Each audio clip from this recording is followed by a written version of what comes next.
Hello everyone, I am Dr. Mohammad Ismail, JT College Malegaon.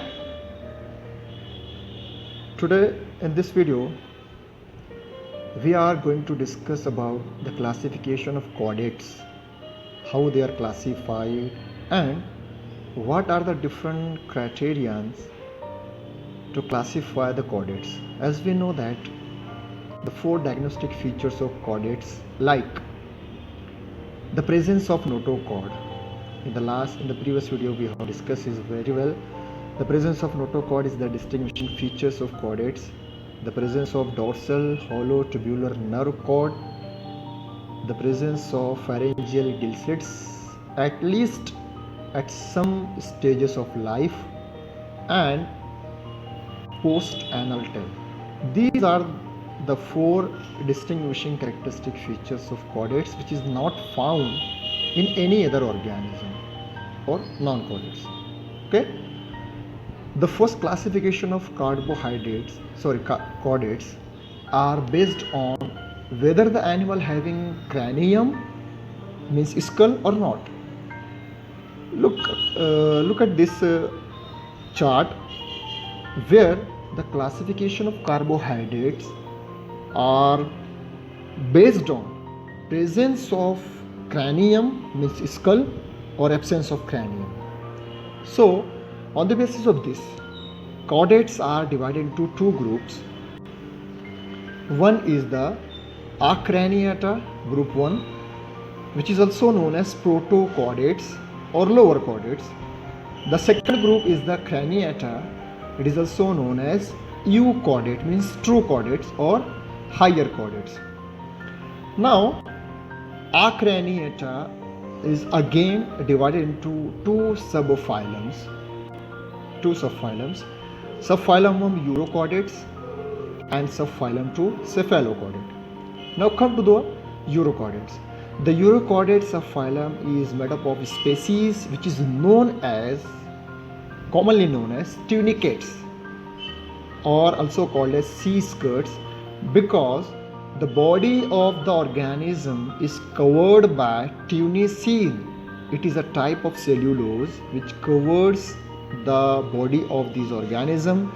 That's why these organisms means urochordates are also known as tunicates. It has three classes. What are those three classes? Number 1, class Larvaceae, class Acidaceae and class Thaliacea. These are the three classes which comes under the urochordates. Examples of these urochordates are Herdmania, Salpa, Doliolum. These are the different examples of urochordates. Now, the second subphylum is the Cephalochordate. Cephalochordate consisting of the organism which is known as lancelets. They are also known as lancelets. Phylogenetic analysis has considered Cephalochordata to be more closely related to vertebrates. Example is the Amphioxus, and it has only one class, Leptocardi. The example is Amphioxus. So these are the two subphylums which comes under the group Acraniata, means they do not have any cranium or skull. Okay. Now come to the second group, Craniata, means animal with cranium or skull. It has one subphylum, that is vertebrates. Vertebrates include all those animals who have vertebral column instead of notochord, means there is a evolutionary process. You can find the notochord is replaced by a bony material element which is known as vertebral column, means these animals having a backbone. Vertebrates are divided into two divisions on the basis of presence of jaws or absence of jaws. Division 1 is the Agnatha and division 2 is the Gnathostomata. Agnatha is the animals, they are jawless animals without any jaw. It includes one class, that is Cyclostomata. means they having rounded mouth with teeth and without jaws, then they are called as hagfishes. Means rounded mouth is there without any jaws, but the teeth are present, and the example is hagfishes. They are basically known as hagfishes. There are some controversy over the classification of hagfishes based on the fact that they do not really have a true backbone. So why we placed it in vertebrates, but they are often classified as a subgroup outside the vertebrate subphylum, but within a larger group, Craniata. Okay. The reason for this is that they do have a skeletal encasement, means cranium is there surrounding and protecting their brains similar to vertebrates.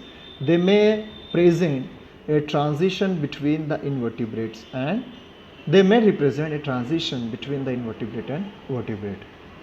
Now the second division, Gnathostomata, means those animals who have jaws in their head region on the basis of presence of limbs or fins.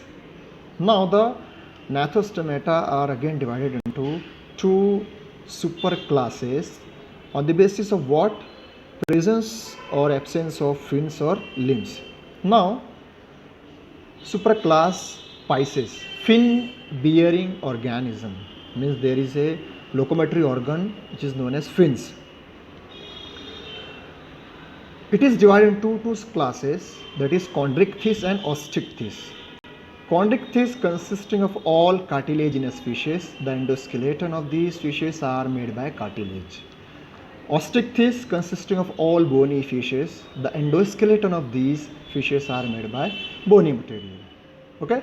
Now come to superclass Tetrapoda, means limb bearing organism. It is divided into four classes. Number one is amphibians. Amphibians can live both on land and in water. Example, frog, toad, salamanders.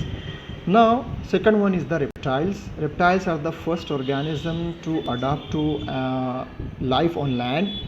They are creeping and burrowing animals like snakes, crocodile, lizards and turtles. These are the examples of reptiles.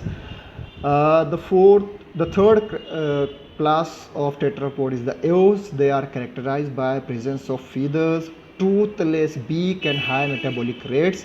And the last one is the mammals, are characterized by presence of mammary glands, hair on the body. These are the distinguishing features and characters of mammals.